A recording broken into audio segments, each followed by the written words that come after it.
It's Friday morning. காலையில் black tea வச்சு மாமாவுக்கு கொடுத்துட்டு, டிஃபனுக்கு பாப்பாவுக்கு ஒயிட் ரைஸும் எண்ணெய் கத்திரிக்காய் குழம்பு பிடிக்கும், அதனால் அதையும் வச்சு கொடுத்துட்டேன். பொரியலுக்கு பார்த்திங்கன்னா கத்திரிக்காயவே தனியாக எடுத்து பேக் பண்ணி கொடுத்துட்டேன்.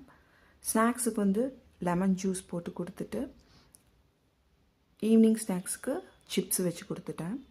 கார்டன் 1 வீக்காக பார்த்துக்காதனால கொஞ்சம் வெளியில் போக வேண்டியது இருந்தனால எல்லாம் கொஞ்சம் காஞ்ச மாதிரி ஆயிடுச்சு. அதுக்கு கொஞ்சம் தண்ணியெல்லாம் விட்டுட்டு மத்தியானம் லஞ்சு ப்ரிப்பரேஷன் ஸ்டார்ட் பண்ணிட்டேன். அவரைக்காய் பொரியலும் ஒயிட் ரைஸும் ரசமும் வச்சு முடிச்சிட்டேன்.